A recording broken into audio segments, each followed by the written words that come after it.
Hey guys, welcome to Tax Tuesday. My name is Toby Mathis, and I'm joined by Elliot Thomas, Manager of Tax Advisors here at Anderson. that's a mouthful.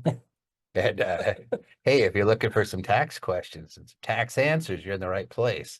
So let's let the room fill up, and we'll see what is being created. I see closed captioning is being generated. That's very exciting. All right, I'm not going to be distracted. I got all these things everywhere. Just going to try to focus on the questions. So if this is your first Tax Tuesday, give me a reaction. Give me a thumbs up if this is your first Tax Tuesday. Let's see if there's, oh, they're down here. Look at that, Elliot. Oh, there they go. But I'm going to click an OK over there because something's going over there. Perfect. So this is your first Tax Tuesday. Then this is fun. I get to tell you some the instructions, which is you can ask any question you want on tax in the Q&A. Now, if it's too deep and we're like starting to get into tax advising where we're like, hey, how do I fill this out on my return? Other than a generic question, then we're going to ask you to become a client.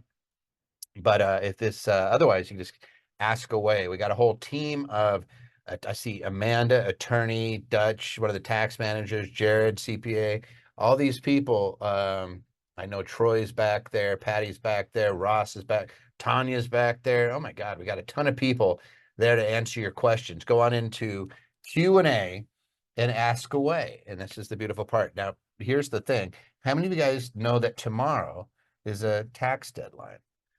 Ooh, give me a thumbs up if you know that tomorrow is a tax deadline. Oh, there's like we got like 3 accountants on. They're like, and they're all like they're a bunch of scared faces. No, it's not your individual taxes. It's the deadline for 1099s. And I think it's a 1099 NEC. Yes. See, that's why we keep smart people hanging around. The 1099 miscellaneous is due when? I didn't catch that from Troy. Troy's actually helping us with that one. Troy, are you out there? You could unmute yourself and answer that one. Is that Hello, it's me, Troy. Yeah, so we want to get them filed by or to the individuals that we need to send a 1099 to by the 31st. They are due to the IRS, however, I believe March 31st. I'm pretty sure. That's very exciting. And if you're panicked because you're like, oh crap, I blew the deadline, don't worry. We've been doing this a long time, and it's very seldom that you get penalties. They could be assessed, but don't worry. Let's have some fun ones. Let's jump in. All right. So if you have questions during the weeks in between, we do these every other week. Email us at taxtuesday@andersonadvisors.com. And not only will we answer your questions, because you get like how many? You get hundreds. We get a couple hundred. Yeah. Yeah, and then we look through those and we grab questions that we answer each session. I think we grab 10. Yes. Elliot grabs them. I don't know how he picks them. I try and hit a broad, spectrum of, whether if we get a lot of questions about depreciation of some nature, I try and put that question on there that covers as many as I can, or if there's something that's really unique. Yeah. So we try and mix it up. We're going to pick a nice wide variety that we're going to answer your questions. If you are looking for someone to advise you, then the easiest service we have is Platinum. It's a flat fee. It's less than $100 a month. You could ask away all the questions you want to attorneys and accountants. We do both tax and legal on asset protection and business planning and tax. And so if you want to become a Platinum client, just reach out to any of us and say, hey, how do I become a Platinum client? Because you really can just ask away. And every day between 9 and 2 p.m., we have an open forum where you can pop in, and we teach all day long, but there's a bunch of attorneys and accountants in there, and if you have a question, they're not going to answer stuff right in the general public unless it's a general question. What they're going to do is say, hey, come over here into my virtual office, and they'll answer it. We try to make it as easy as possible to get answers. So we're trying to take, yes, you could call, yes, you could email, yes, you could jump in there and go into the Platinum room. Or if you're not a client, you just send it into taxtuesday@andersonadvisors.com. And as long as we're not crossing the line over and to give you specific advisory services, we're going to answer it. So if it's general stuff, we'll absolutely help you. And then people say, why do you do that? Why do you do that? I don't know. We've been doing this. This is over like 211 episodes. We've been doing this for years. And frankly, it's because it didn't exist when I started. Yeah. I would have loved to be able to ask questions of an accountant every other week. But so we've said, hey, we'll do it since nobody else is. So welcome. And it should be fast, fun, and educational.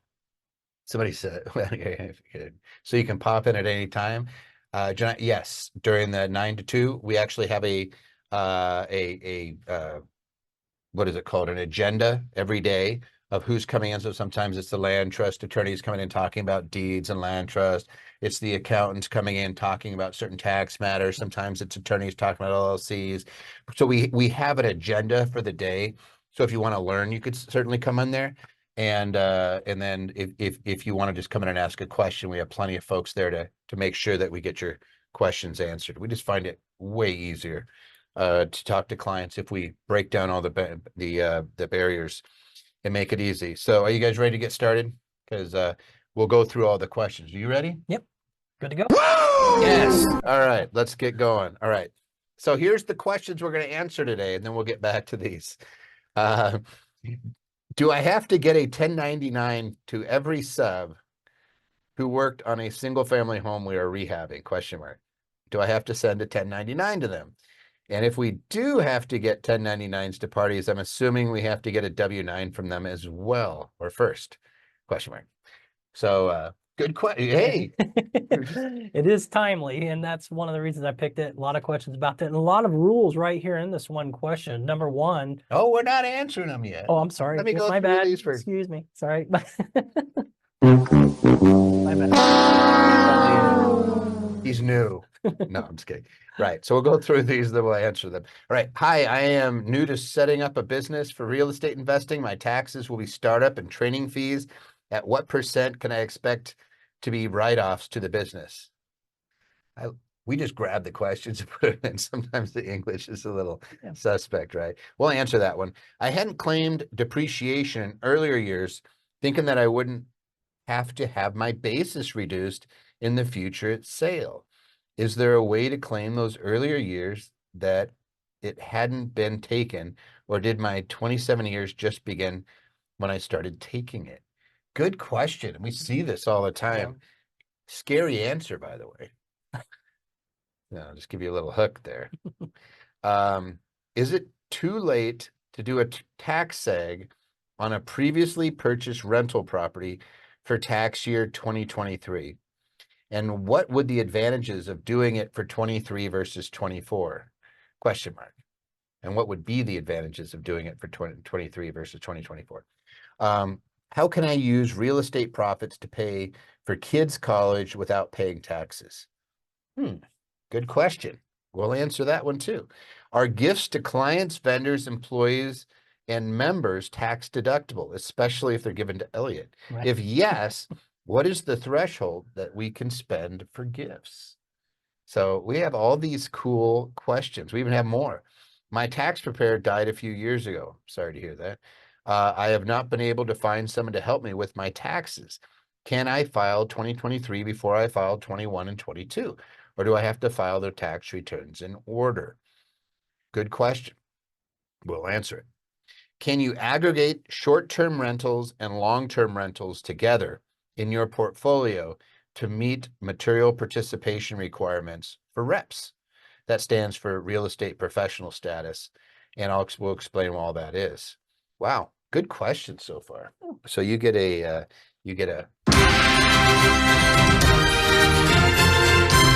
Slight All right. redemption. Slight. I don't want it to go to his head though. All right. Our LLC installed a $84,000 solar system on a rental property in 2023. Can we take the 30% energy tax credit and deduct the entire 59,976 basis? 84,000 minus 50% of the 30% in 2023 using bonus depreciation. I love that question. Like, you're talking my language. Now we're going to get the calculator out. So luckily, I think I have a phone somewhere. I have to make sure. Yes. So we'll have to get the calculator out and check your math. All right. Started a small flight instructing business in 2023 and purchased a plane in 12/23 financed. What depreciation options are there, and what would be the best approach if the income stream will not begin until 6/24? So great question so far. Love it. And let's C. I think those are going to be the questions we're going to answer today. Before we jump in, also that's free and available to you guys. By the way, we stream this, live stream this on YouTube, but you can also subscribe to both my channel and to Clint's channel. Clint spends more time on LLCs and corps and asset protection. I tend to spend my time more on tax and financial matters, making money. Those are free. You just go to my go to YouTube, type in Toby Mathis, and you can check that. Maybe Patty just threw up the link there. And Patty, go ahead and give Clint's channel too.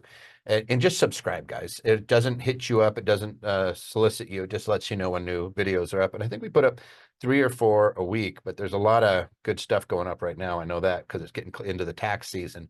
So you're going to want to pay attention. And we have legislation right now that has passed the House Ways and Means, and it is passed, I believe it's the House that's passed, it's in front of the Senate now, which would change bonus depreciation and the earned income tax credit, the child tax credit. Is it I think- yeah, I think that was EITC? yes, earned income. Earned income tax credit. So there's legislation to increase the earned income tax credit and as well as the bonus depreciation retroactive to 2023 being at 100%. So you real estate investors, perk up your ears and watch this because we don't know when it's going to pass, but it looks like it could be as early as next week. We will see, but that's absolutely free. Speaking of free, we do the tax and asset protection workshop, myself, Mr. Clayton Coons, and recently I've been grabbing Brent Nagy, who's been a longtime client of ours, very successful real estate investor. And I've been asking him to teach because he was a student and was a customer just like everybody else. Might have been 20 years ago, but he's gone through the process and he speaks in plain English. So we're sampling that out because it seems like people really like the plain language. We try to do our best as attorneys to speak in non-legal terms, but he does a really good job of explaining it. And so every now and again, you see Mr. Nagy on there, a great pilot, a great investor, and I think he's bored in his retirement. So he's willing, he's welcome to come and be bored with us. But we have the February 3rd coming up. We have Saturday the 10th coming up, and we have a live event scheduled now in Orlando. This is definitely going to happen. It's March 21st through 24th. If you haven't been to one of those, these are 4-day events. 21st, 22nd, 23rd, 24th, 4-day events where we do an infinity day, 3 days of tax and AP. If you haven't been to it, you absolutely should come and hang out with us because it's just fun to hang out and we get to see everybody's faces and hang out and talk about investing and making the world a better place. And it's a lot of fun. So you should come and we'll send you out information on that. Now there's a link. We don't need that. All right, let's have fun. Ready? You know, you started to answer this one before, but I'll read it again. Do I have to get a 1099 to every sub? And sub just means subcontractor. So who worked on a single family home we are rehabbing. So you're rehabbing a house. Do I have to 1099 everybody I paid? Do I have to send a 1099 to them? And if we do, do I have to get a W-9 from them? Elliot. So a lot of different rules packed in here with these different questions. First of all, when the duty to send a 1099 is when you pay $600 or more to a contractor. So that would be part of your factoring. But first, before anybody does any work for you, you should get them to fill out the W-9. The W-9 is a form that they fill out saying who they are, whether they're representing themselves or they're with an entity or something like that, with the Social Security number or EIN number as applicable is. And you really need them to fill that out before you pay them or have them do any work. That's kind of your get out of jail free card from, you know, if the IRS asks about any 1099 business, because then you have their signed statement of how they're taxed. So you pay someone $600 or more, then yes, we need to send them a 1099. All the contractors, absolutely. If they're a corporation, a C corporation, you may not have to, or possibly an S corporation, you may not have to send them a 1099, although sometimes you may have to prove up that they're a corporation, but that is another aspect of the rules in there. And so, yes, you do need to send 1099. And as we talked about earlier, that's really due tomorrow. But get it done, you know, and usually we don't run into penalties. It's rare that we run into them. Yep. Tomorrow is the due date for the 1099 NEC, right? Yes. And then the 1099 miscellaneous is later. But yes, in order to provide somebody with the 1099, you're going to need their EIN or their social security number anyway. You get that on that W-9 and you're required to have that W-9. And the reason I know this is because years ago, I think it's probably 10, 15 years ago, one of our companies was selected with 50,000 others for random deep audit on W-2 and 1099s. It was when the IRS was checking out, the Treasury was checking out to make sure everybody was classifying people appropriately. So we had an agent come to our office for about a week. It was a lot of fun. He was like shaking a fish, you know. He was wearing a white shirt. I kid you not. It looked like a character shirt from a movie. I started laughing when he came in. Which You knew which one was the IRS agent? yeah, like tell me you're an IRS agent without telling me you're an IRS agent. You're wearing black pants. Yeah, he was either that or he was part of the LDS. He just came on a bicycle. Some of you guys get that one. Yeah, it was a nice guy, white shirt, short sleeve, which in Vegas is pretty funny. And sat there and went through every W-2, every W-4, every W-9. And we're talking about a company, our company, it's quite literally close to 1,000 documents. Mm. And there was two. We had a magician, yeah, that we was a we Christmas couldn't party or find. something He like- disappeared. Yeah, he was at a Christmas party, and we didn't have his W-9. So they were like, it was to a company, and we said, well, it was just, it says Inc. And they're like, well, can you prove that it was a corporation? And the magician made his phone disappear, so we couldn't get a hold of him. So it was $700. So we're like, if we pay this, will you go away? And then there was another one, was a landscape company that we had used on one of our buildings, and same thing. They had disbanded, they had dissolved, and they said, how can you prove that it was a corporation? And we're like, well, they're kind of dissolved, but it says Inc. But it's like, well, we think you should pay the withholding on that, and if we do these two, then we'll go away. And it was like $1,000. I was like, here, go away. Here's cash. Yeah, you don't give the IRS agent cash. The chances are they'd take it and still audit the heck. And it was just like one of those things where it's like, all right. So get that W-9, get that W-4. You landscaped your building? Yes. In Vegas, it's fake, but it was 60 palm trees. Ask me about palm trees someday. I actually had an expert in trees come out to make sure we didn't kill them.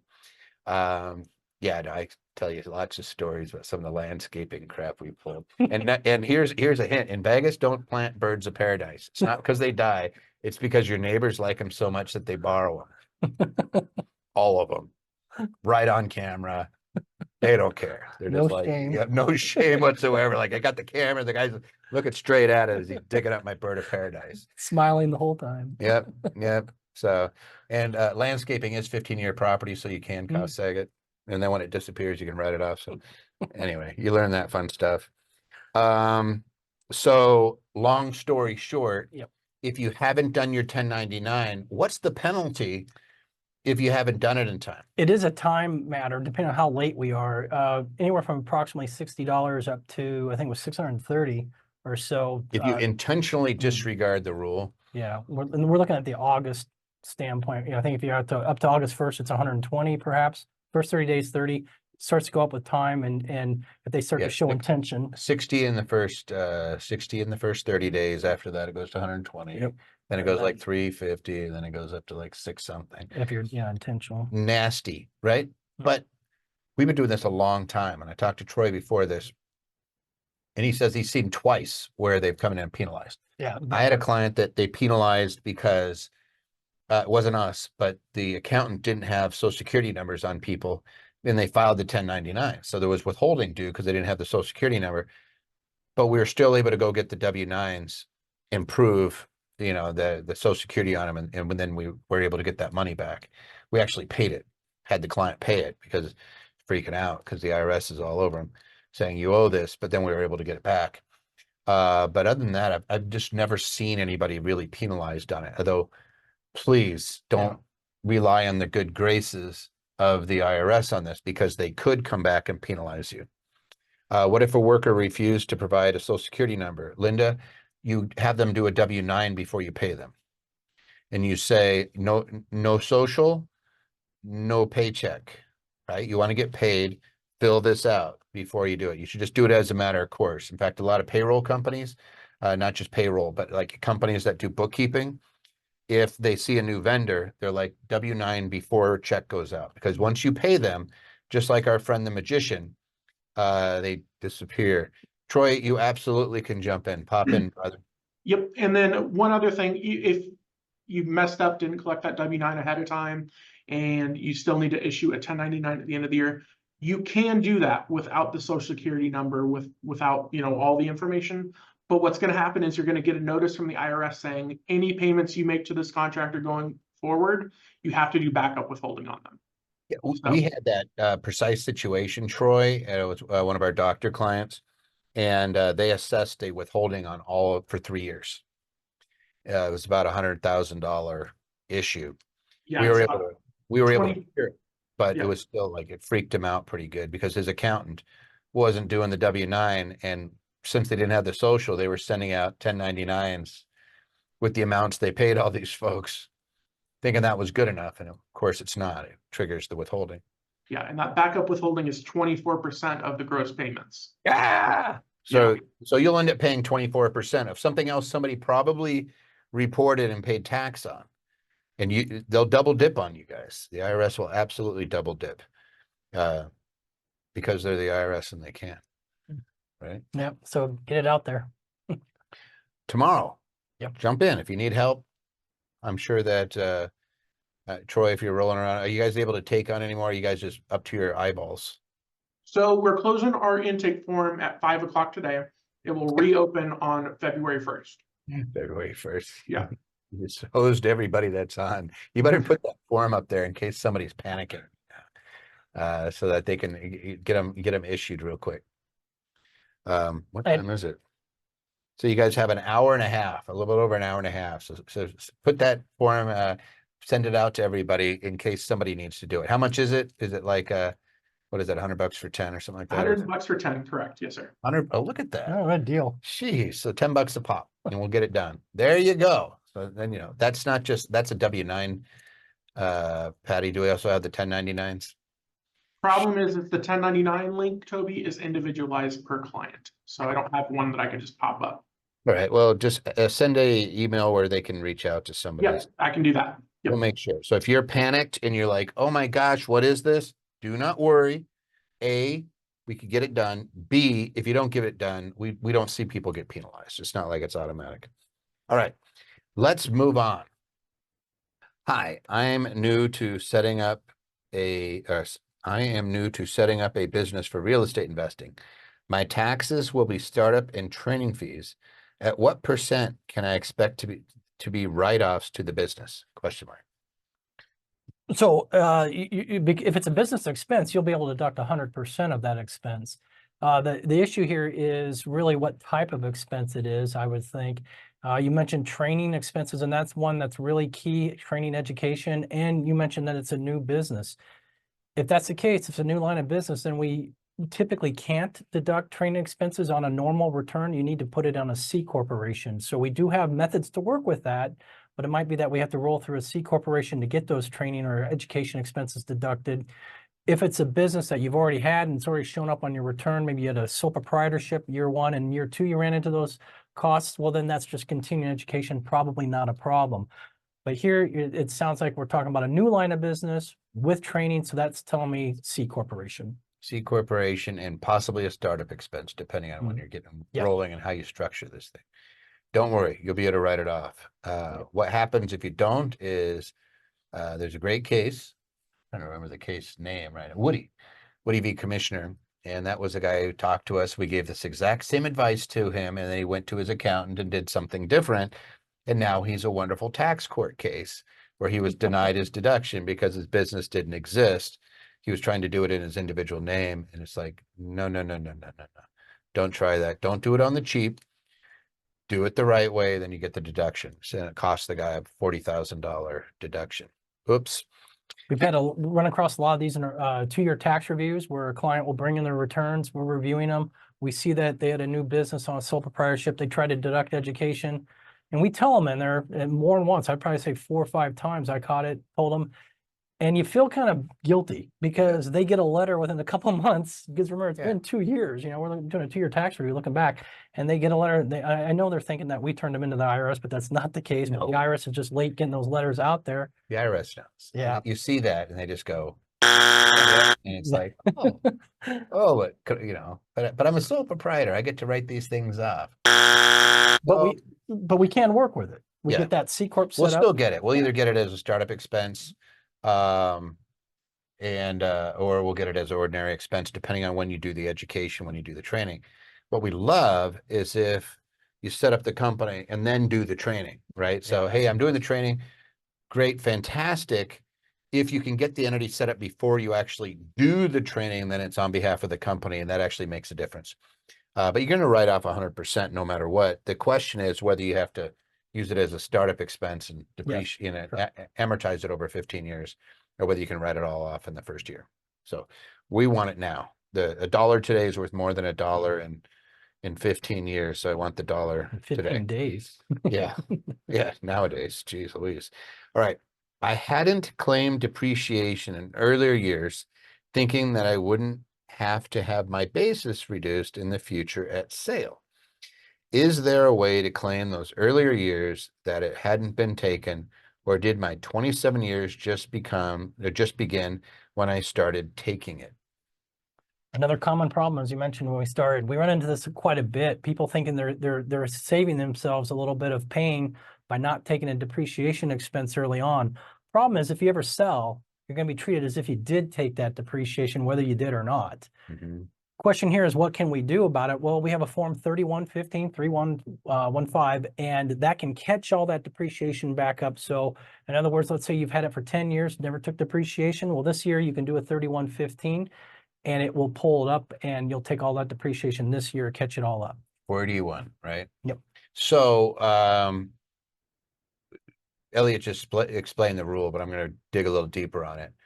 So the way the tax law is that if you put a property, an investment property, so this isn't for your home, this is for a property that that qualifies as investment, which means I'm renting it to third parties at fair market rent. And it could still be a residence and an investment property if I'm occupying it more than 14 days or 10% of the days that it's rented. But I can take depreciation, but I must recapture any depreciation that I could have taken. So what trips people is they will have a second property that they're renting out.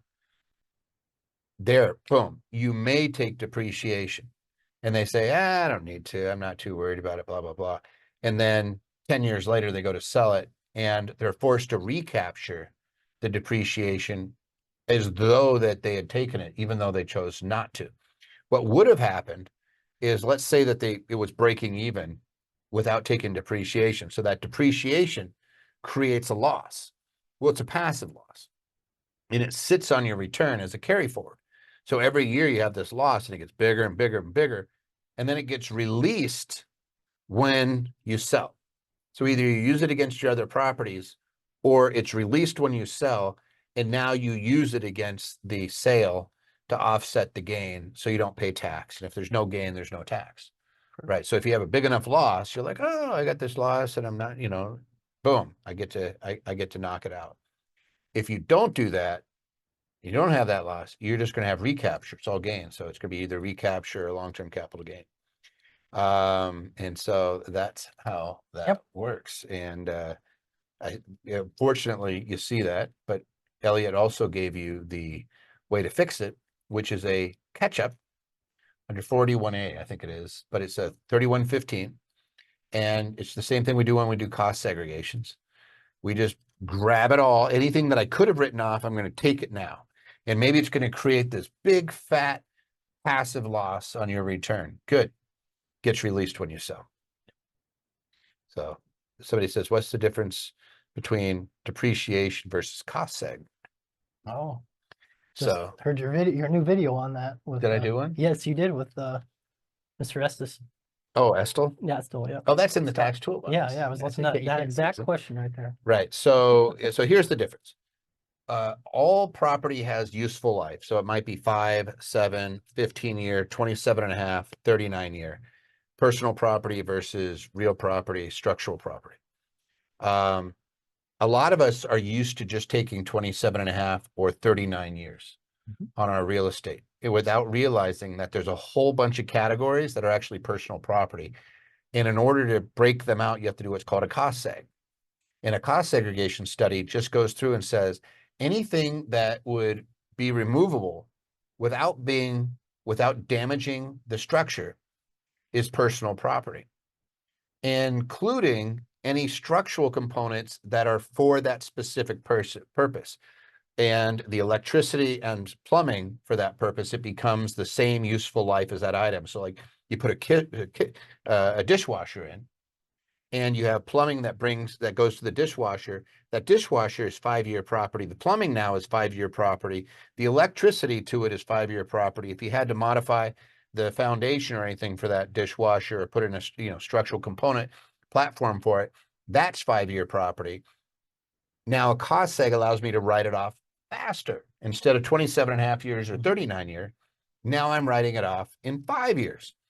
Bonus depreciation says rather than 5 years, you can write off, and this year it's 60% of that 5 years I could write off in the first year. So 5 years or 3 years, I'm just boom, I get to write off right now. And then I'm spreading out the rest, those last 2 years over 5, like whatever's left. That's going to go to 100%, almost a certainty. So that means that we can write off 5 years in the first year. And it's dictated by the year that you put your property into service. So if you have property that you put into service in 2019, 2020, 2021, 2022, or 2021, I guess 2022 went to 80%. Yeah. 2021, it's 100% bonus depreciation, even if you make the election now. So remember we did the catch up on the depreciation. We can catch up on our bonus depreciation too. So that's the difference. I hope that answers your question. I think actually 2022 was 100. It's 23 that was 80, and now we're on 60. Yeah, you're right. You're right. 22 is still 100. 23 is 80. Great deal either way. 24 is 60, and they're all going to be 100%. Yeah, we'll get back to the good old days. If Congress If they do the right thing. gets back in session and passes it, right? All right, next question. Is it too late to do a tax seg, probably a cost seg, on a previously purchased rental property for tax year 2023? And what would be the advantage of doing it in 2023 versus 2024? So yeah, looking at tax, I think we're talking about cost segregation here, but tax segregation, I think we get the idea of what we're trying to do here. It's just what Toby was going over. Is it too late? Not at all. You get to do that cost seg, take this, the study can be done all the way up to the time your return is due the next year with extension. So maybe you have a return due April 15th. Well, if you extended and it was going to hit your personal return, that'd go to October 15th. So we got a long time till you have to do that cost seg. We can certainly do one of those. Even if it was purchased earlier back in 23, that's not a problem. As Toby mentioned, we'll go back to 23 where it was purchased in the land of 80% bonus depreciation. You even get the benefit of that. You don't have to, now that we're in 24, you don't have to deal with 60% or soon might be 100%. Maybe that'd be better yet. But yeah, and then when you're looking at 2 years, you're going to look at which one's better for you. Yeah. So, usually what you're looking for is, should I do it for 2023? Well, what is it going to save you? Like if we did a cost seg and then you were looking at doing bonus and adding it up, what is the tax savings to you? Like what is the dollars in your pocket? And if you had a okay year in 2023, and then in 2024, let's say that we get to September and you're just knocking the cover off the ball and you're just killing it, we might say, don't do 2023, do the cost seg in 2024. Let's offset more of this income because it's in a higher tax level. The aggregate, the tax system we have is the more you make, the more they take. If you're getting into the 30% plus category, those dollars really make a big difference. Sometimes it makes zero difference, right? If all it is going to be is a carry forward, you could do it for 2023, carry it forward into 2024. you know, it's offsetting some income, yay. It may not make much of a difference at all, but quite often it would. And especially, let's say that you had a great 2023 and you're having an okay 2024, then it would be the opposite. You look at it and say that cost seg is going to save you $20,000 if you do it for 2023 versus it'll save you $15,000 if you do it in 2024 based on our projections. You're better off doing it sooner than later. Let's go ahead and do it for 2023. But you can make that call all the way up until your tax returns due. It's really, I think, one of the best parts of the code as far as flexibility. You Yeah. know, it gives you a long time to make your decision. You're going to have a lot of data by that time, well into the next year. And you can just, as you know, Toby always says, calculate, calculate, calculate, see which is best for you. No pressure on you really at that point. Yeah. And somebody says if you want to get a study done, it's aba.link/CSA. I know the link off the top of my head because I've just been talking to a bunch of people about it, but it's I'm sure Patty can put it up too. aba.link/CSA. That's Cost Seg Authority. They do all of the analysis for free, guys. They'll tell you what it's going to save you. So you don't have to pay to have somebody do a bunch of analysis for you. They'll be able to tell you by looking at the property. They do a great job. And so if you want to have that done, I can't recommend them high enough. We've done quite literally probably close to 1,000 studies with them. And here was an interesting one. They've done over 20,000 studies and they've had a total of 20 audits. So there's a perception sometimes that when you do these advanced strategies that save you money, it causes you to put a red flag on. It's the opposite, guys. It's almost always the opposite. It's usually if you do these types of strategies and you use quality studies, you're doing exactly what you should be doing and you never get harassed at all. Like the audit rate here is ridiculously low every year. And we have the benefit of watching our tax preparation team when they put these returns together and they get that study from Cost Seg Authority. There's a lot of paperwork that goes in there. There's a lot of backup, and you know, no IRS agent wants to dispute all that backup data that goes in there. So, you know, it's a good deal. And we'll set it up. Yeah, Anderson Advisors /CSA or ABA.link. Either one. If you need the link, Patty's sending it out. Did Congress vote to move cost segregation to 100%? That's bonus depreciation. They have not yet, but the House Ways and Means, I think it was 40-3 bipartisan support to actually get this thing through.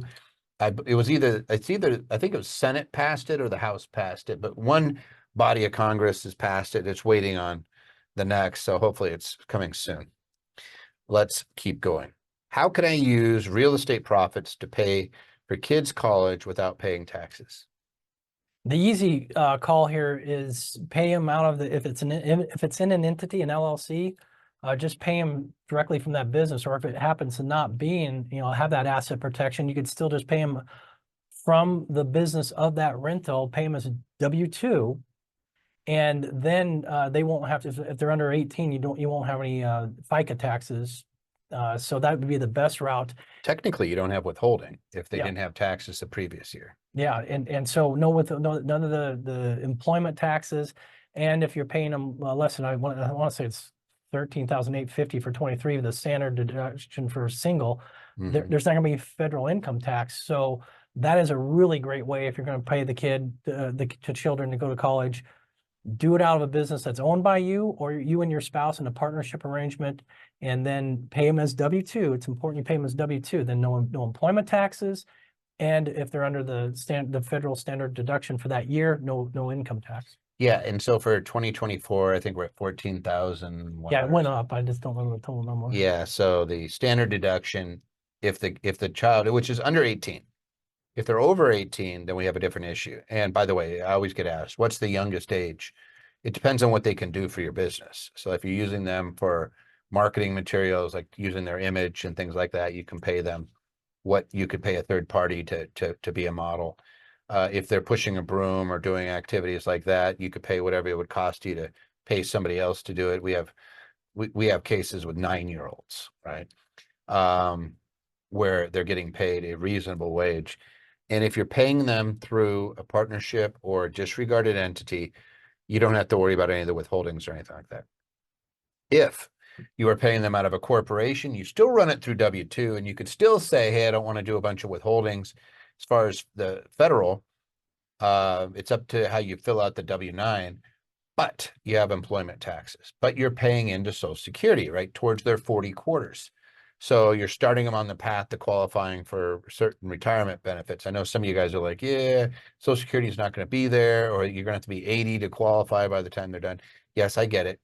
But you would pay them, and you're still getting a huge tax benefit by doing it. Otherwise, you're paying tax on that income. So let's just say you're in the highest tax bracket in a state that's smashed. Let's say you're in California, you got 13% state and 37% federal, and you have to pay you could pay your kid $10,000. You just saved $5,000 in taxes. And what do you have to pay that child? You're paying Social Security taxes of about 14.1% is what it comes down to. And they're going to get a benefit when they retire. So you just lowered your tax bill significantly on that 10 grand. You're going to save yourself about $3,500, which is a nice vacation. If somebody walked up and said, hey, you employ your kid, send you on a $3,500 vacation. Yeah, good call. I'd take it. Here in Vegas, that's like 3 buffets. God, the prices are more going up on the strip. Yeah. They just see us coming. All right. Super Bowl. Oh, yeah. Like it's going nuts. Yeah, It's like I've been $1,300. away from there. Yeah, buffets. Stay away from the buffet. Actually, here's the rules. Don't walk behind anybody after they've left the buffet. Just trust me on that. All right. Are gifts to clients, vendors, employees, and members tax deductible? If yes, what is the threshold that we can spend for gifts? Yeah, this is an exciting part of the tax code. You're limited to $25 per individual or business. So it's kind of $25. And it's not indexed for inflation. So it's been $25. Yeah, God, for 20 1837 or something. 1837. Where did 1830? Just pick it. It's But been a long time. It's been a long, long time. Yeah. But $25, it's terrible. It's not for each gift. How many That's just- is that per day? No, that's per year. Per year, if you want to write off a gift. So otherwise, you're going to have to fit it in another category. So you can't give someone $25 gift and then a month later give them another $25 gift. But you can give it to unlimited people or other businesses $25. So, Yeah. but it's lame. It's terrible. It's horrible. Yeah, it's not this is one that needs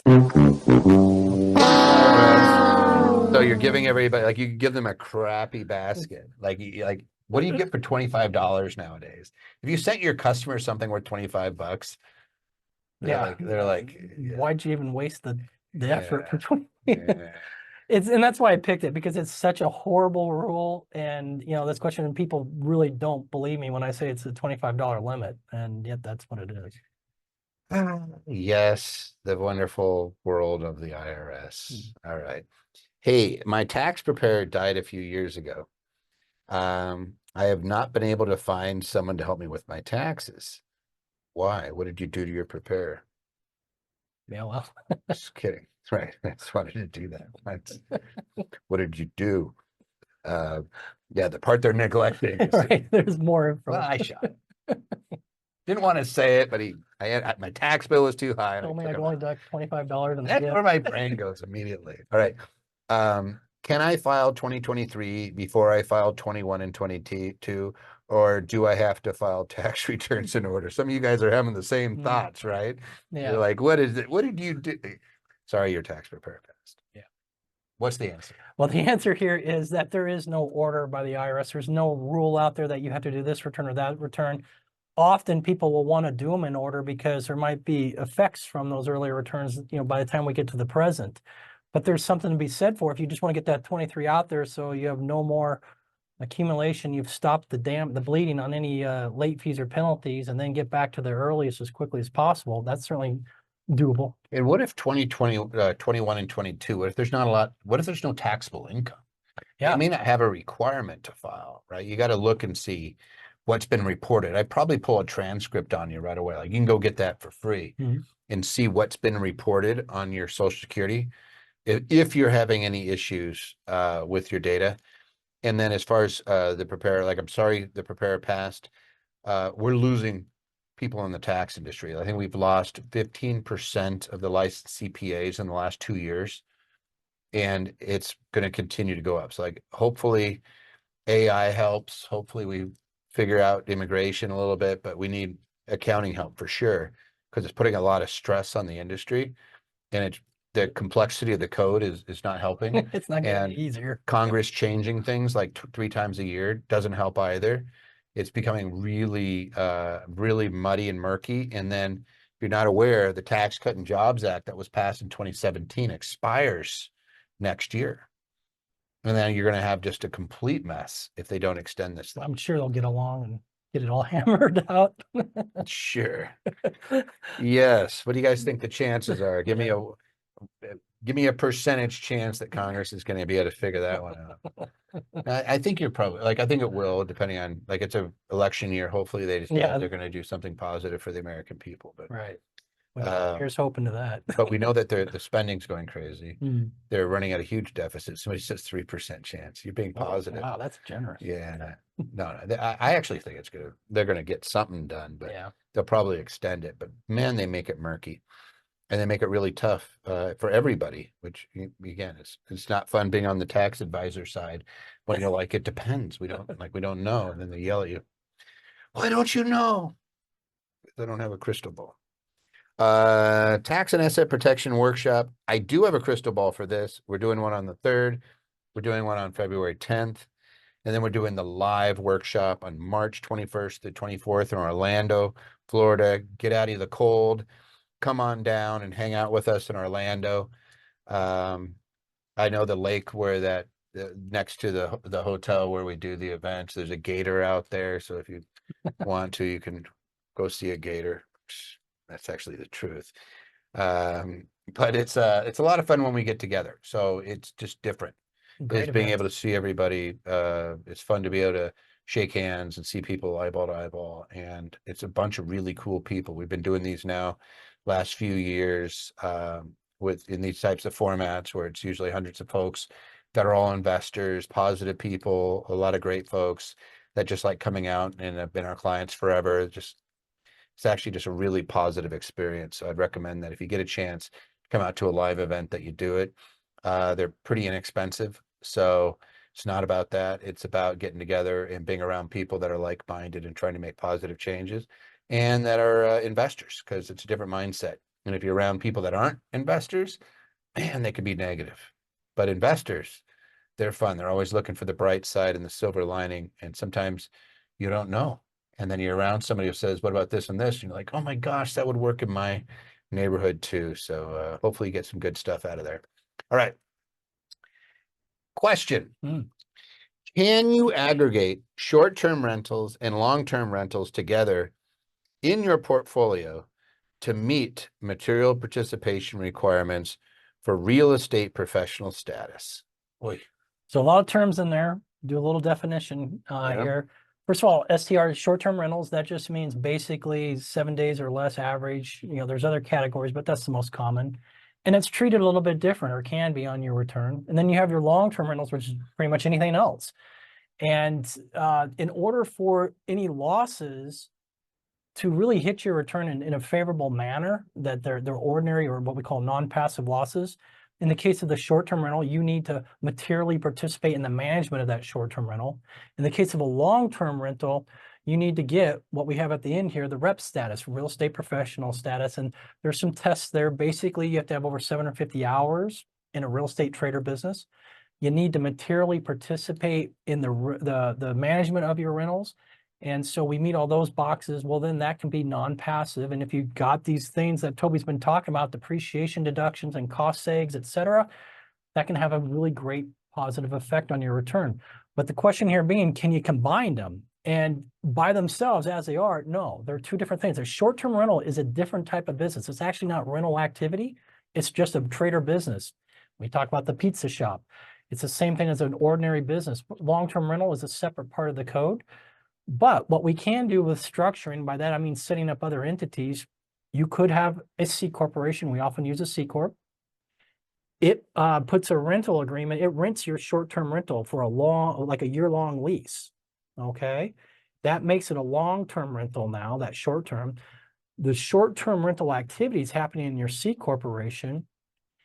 And now that your short-term rental has effectively a year-long lease with your C corp, it becomes a long-term rental, and we can do something called aggregation, pull all of your rental activity together into one big pile, and probably get where you're looking for your rep status. I know that's a lot. We need a drawing. There it is. Yeah, I just drew it out because it would help. Mhm. If you are trying to hit real estate professional status, and if you want to look it up, it's 469 C7 of the Internal Revenue Code, 469 C7, and it spells out the rule, which is 750 hours, more than 50% of your personal service in real estate trades or businesses that you materially participate in, those trades or businesses, plus you and or a spouse have to meet the material participation on your investment real estate, not short-term rental, because short-term rental is considered an active business.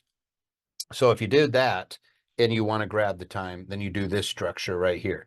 You put the short-term rental, the real estate, into an LLC and you lease it long. So it's a 1-year lease to a corp that then becomes the host and rents it out short. If you do not care about reps status and you just want material participation, then you would just keep them separate. You'd still have an entity for the short-term rental. You're always going to do that, but you would just have it on its own. And this is no different than, as Elliot said, the pizza shop. This is just a trader business. This is no different than if you were a plumber or anything else. It's just short-term rental. Sounds weird, but it is.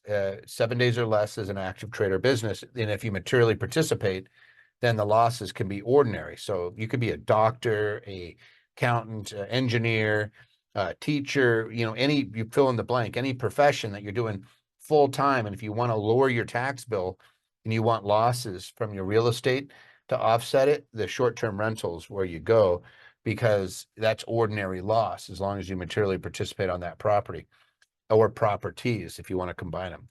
But these two things, short-term rentals and long-term, are very different activities. The IRS is going to say keep them separate. And if you want to create that bridge, we have to intentionally do it by using the structure. Mhm. That's it. That was exciting. Yeah, that's good stuff right there. All right. Our LLC installed. This is exciting. Mm.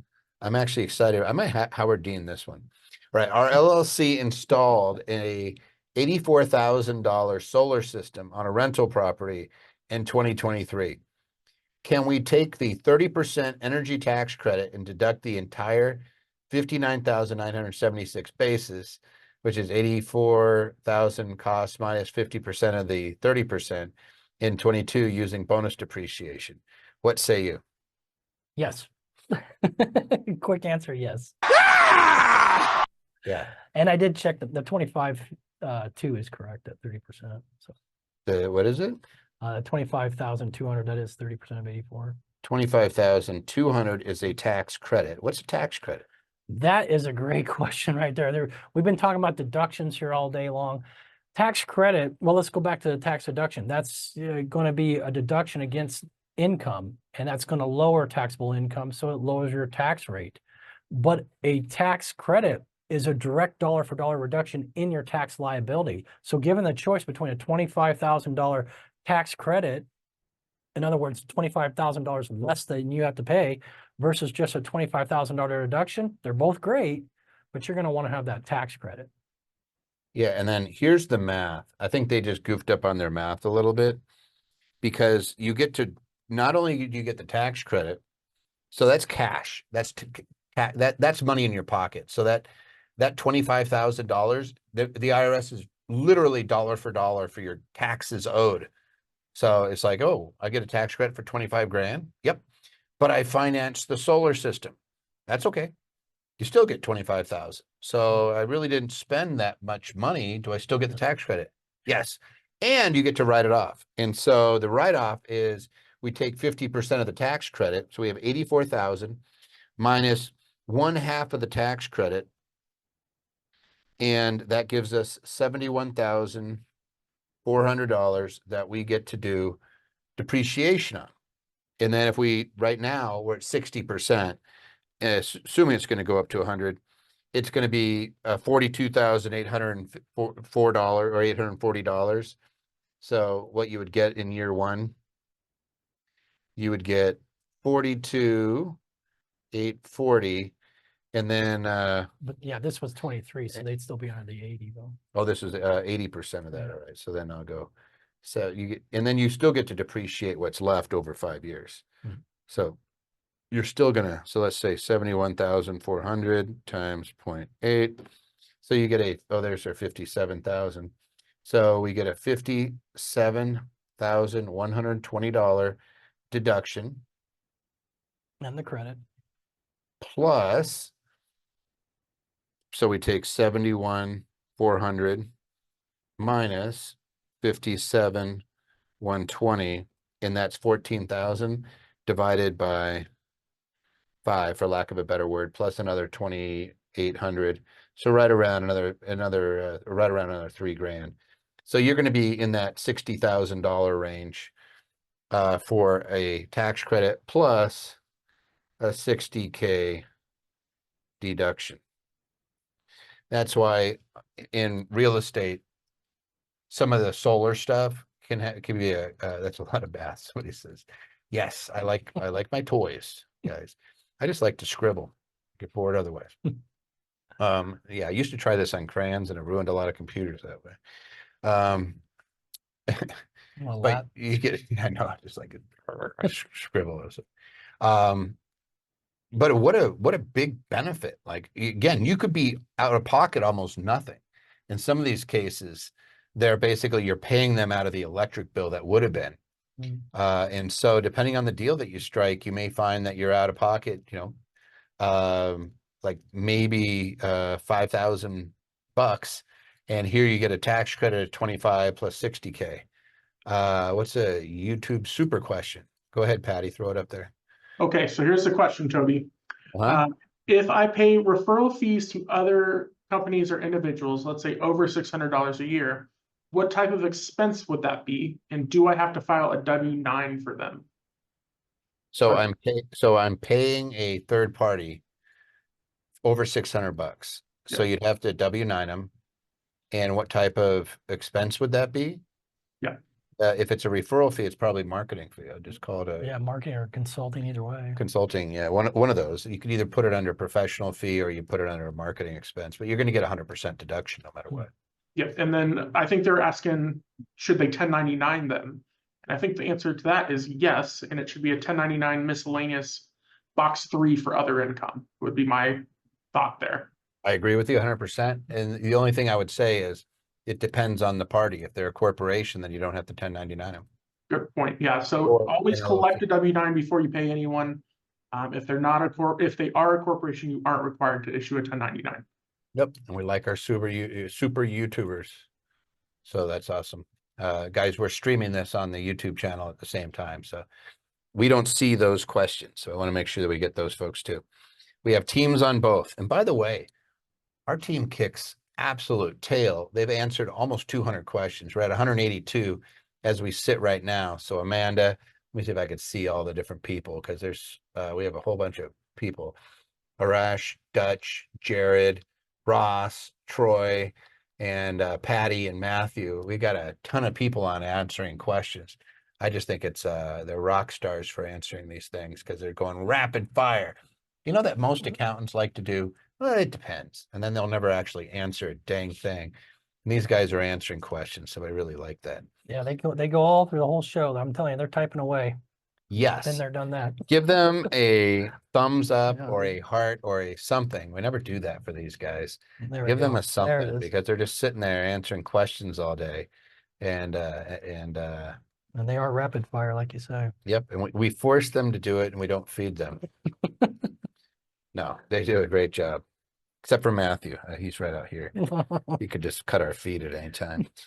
All right, let's go through the last question. Started a small flight instructing business in 2023 and purchased a plane in 1223, financed.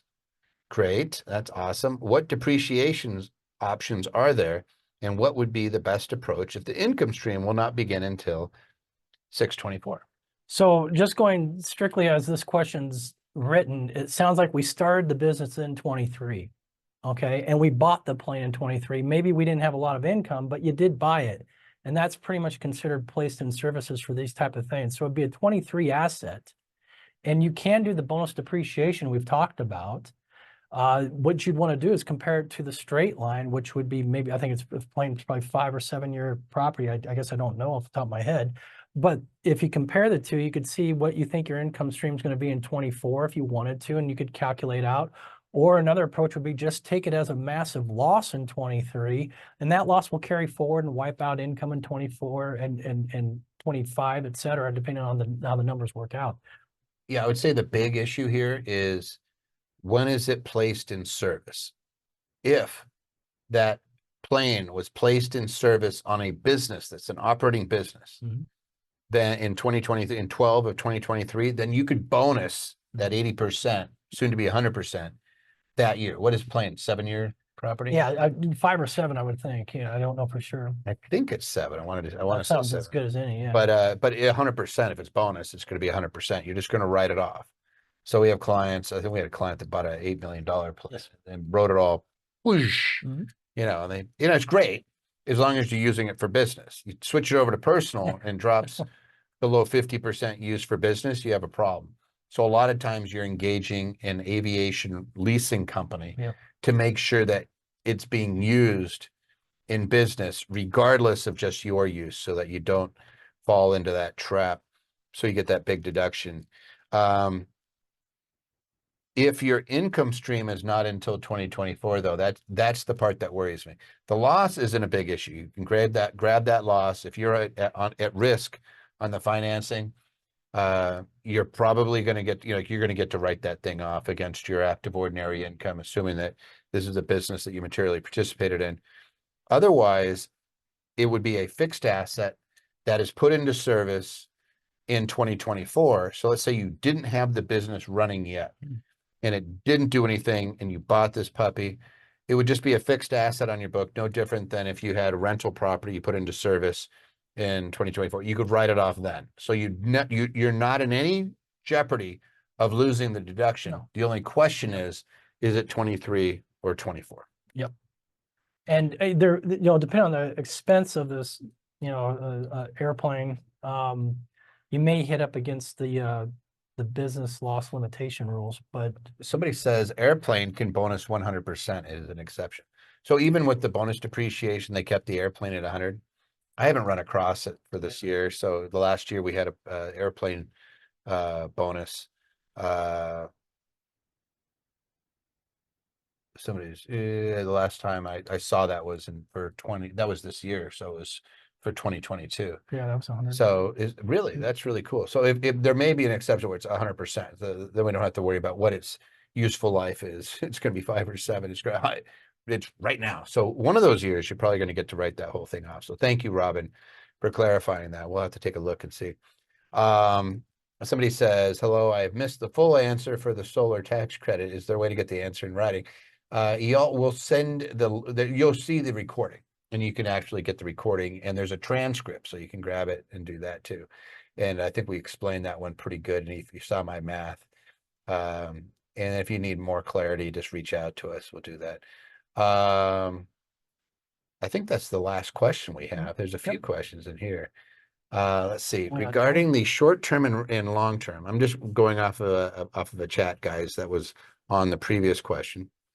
If I want to bridge them for the real estate professional, I put the short-term rental in an LLC, and I also have a C Corp that rents the short-term rental for a year. Yes, and it could be a C Corp or S Corp, as long as or an LLC taxed as either of those, as long as there's a long lease between the LLC that you own and the business entity that's operating and acting as the host. So you can lease it, and then you could aggregate it in with your other investments. We've been doing that for years. I'll tell you honestly, that's where I was at 90%. Probably 5 or 6 years ago when Airbnb started to really explode. And from what I was seeing, it was more important to hit that, mix it in with all the other investment properties and not separate it out. What we found over the last 2 or 3 years is that especially our high income earners, this is one of the few ways where they can take a property and suck out, just like that airplane is a deduction like that.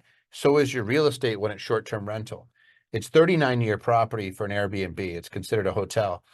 And if it's the average use is 7 days or less, so you take how many days it's rented divided by unique rentals. So if I rented it for 100 days total during the year and I had 30 people, and then it's 3.33 days, that's less than 7. That's a business. No difference than a plumbing business, pizza business, no difference than if you're doing consulting. That is a business, and that loss, even if it was only in service for a few weeks or 2 weeks or a week, as long as it was placed in service, the property was actually put in service in the tax year, leased out, and you're the one managing it, doing all the activities, you could actually take that loss against your other income. It's pretty massive. And especially for high income earners, the tax benefits are pretty attractive. So they'll do that oftentimes, keep a property as a short-term rental for a year or two, and then convert it to a long-term rental after they've sucked a bunch of the depreciation out and offset other income. So it's really cool. That is fun. Somebody says, Toby said we are live streaming now, so I wanted to go on there on YouTube. How do I do that? Go to YouTube and you'll see there's always a little live stream thing on there. Patty could do it. Hey, there's my YouTube. Hi, YouTube. So if you scroll down, like you could see live, it says like home, videos, shorts, live. I'm sure you just click on that. And as you can see, there's 760 videos. I've been doing this for years, so there's a lot of videos. But there's a lot of content on there, and we're constantly putting more out. So if you're ever sitting there going, boy, I'd really like to learn more about real estate professional status, or geez, I'd really like to learn more about cost segregation, chances are there's probably 3 or 4 videos on there that do a deep dive into that. And you could spend some time on there. And then always we do the tax and AP events. Again, we have the 3rd, the 10th, of February, and then March 21st through the 24th. We're going to do a deep dive on that. And this is the cool one. For the next live event, I'm going to have my buddy Scott Estel out there. Nice.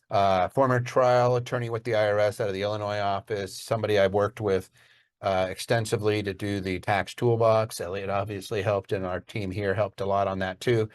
But Scott will come out and speak. Really interesting lawyer because he worked for the IRS, and then we've worked together for the last 15, 20 years on a lot of different matters. Great person, great guy, a lot of inside knowledge on what actually goes on, because his entire practice is been around the tax court and handling stuff. So he'll come out. Yeah, Sherry, we actually did the tax toolbox updates for this year, which are about done, and they're going to be out. We've been doing the final edits. So if you purchased a tax toolbox, you don't have to pay for this. It's going to be automatically put into your toolbox. It includes all updates. If you don't know what a tax toolbox is, reach out to Anderson. We'll show you.